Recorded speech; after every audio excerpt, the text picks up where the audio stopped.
En retrouvant son visage, Dame Carcasse a retrouvé le sourire. Figure majeure de la cité de Carcassonne, la statue du XVIIe siècle vient de réintégrer les murs du château Comtal après plusieurs mois d'une fine restauration, rendue notamment possible grâce à plus de 20 000 € de dons. Donc en fait l'opération de restauration consistait essentiellement en un recollage des reliefs qui avaient tendance du coup à s'éroder par plaques. On le voit en fait sur la poitrine, sur le visage notamment.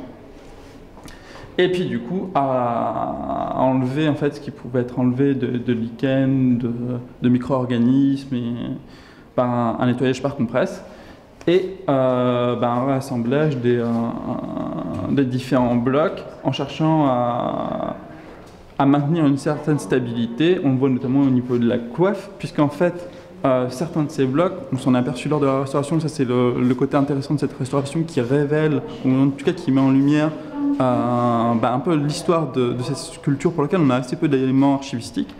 Eh bien, c'est que cette sculpture avait été une sorte de bricolage d'ancienne sculpture, la tête ayant sans doute servi de clé de voûte, de même peut-être pour d'autres éléments. Et du coup, en fait, les éléments de sculpture n'étaient plus forcément concordants et ils ne s'emboîtaient pas forcément très bien.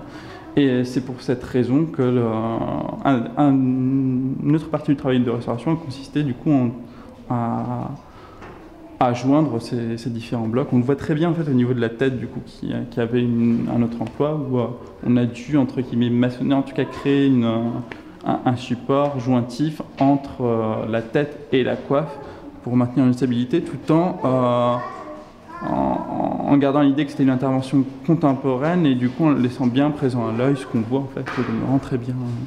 Voilà. Une autre statue tout aussi symbolique pour la ville de Carcassonne va suivre la même opération que Dame Carcasse. C'est aujourd'hui la Vierge à l'Enfant qui se retrouve entre les mains des restauratrices. La Vierge et l'Enfant était également placée comme elle à la porte Narbonnette, à l'entrée de la cité. Et elle est effectivement partie en restauration maintenant que Dame Carcasse est ici. Et une place lui est déjà préparée pour dans 4-5 mois, on va dire.